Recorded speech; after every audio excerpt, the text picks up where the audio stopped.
Mene zanima, akcija je končana, tako kako ste zadovoljni z njo? Zadovoljen je zelo relativno, bil sem pa zelo presenečen, ko sem slišal za podatke, torej, da je bilo v prvih 3 preventivnih oziroma opozorilnih dneh, kot je bilo zastavljeno, izdanih oziroma danih preko 1500 opozoril, da torej avtobusno postajališče ni parkirišče.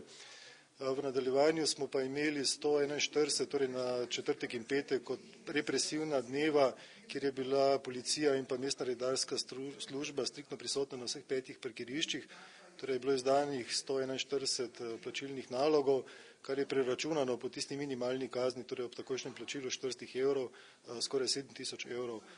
Mislim, da je to zelo alarmanten podatek in glede na to, da imamo takšnih postajališč v Mariboru, kjer bi takšne akcije morali večkrat in bolj poostreno izvajati, zelo šokantno. Poudaril bi tudi to, da so avtobusna postajališča dejansko namenjena torej avtobusom, varnemu vstopanju in izstopanju potnikov, vključevanju avtobusov potem v promet, nikakor pa ne torej parkirišče mi ni upravičilo tudi za minuto, da nekdo pusti avto, da skoči, ne vem, v trafiko po časopis ali karkoli takšnega ali pa morda na kavo. Nenazadnje so vsa ta avtobusna postajališča, ki smo jih v tej akciji zajeli v neposrednji bližini ali pa skoraj da ob modri coni oziroma ob bližini plačljivih parkirišč. Zastavljeno je, da ja, vendar ne v takšnem obsegu, žal, ker smo, bom rekel, s kadri nekako omejeni.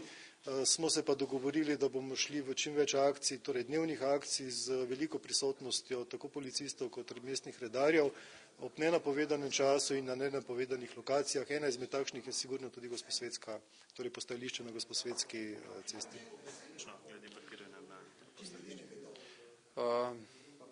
Največje težave so konkretno na teh 5 mestih, o katerih smo danes govorili. Zavedamo se, da teh mest še več.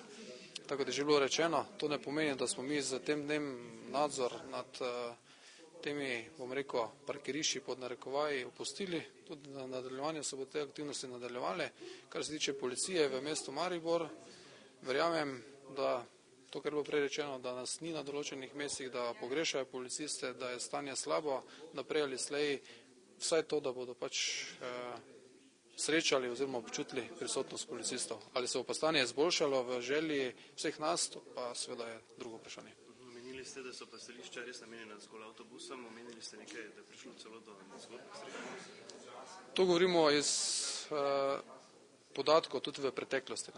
Govorimo zaradi tega, ker sploh zdaj vemo, da obdobje, ki je pred nami zimski čas, to se pravi, da te posledice lahko postajajo pa nastanejo toliko hitreje, te negativne posledice, telesne poškodbe. Zato smo rekli, da apeliramo na te voznike, ki parkirajo na teh postajališčih, da to opustijo z namenom, da dajo prednost konkretno avtobusom. Morda apel še vsem, ki to počnejo? Parkira tam, kjer je dovoljeno. Mene zanima, koliko plačilnih nalogov ste vi napisali na teh 5 postajališčih v teh 2 dneh?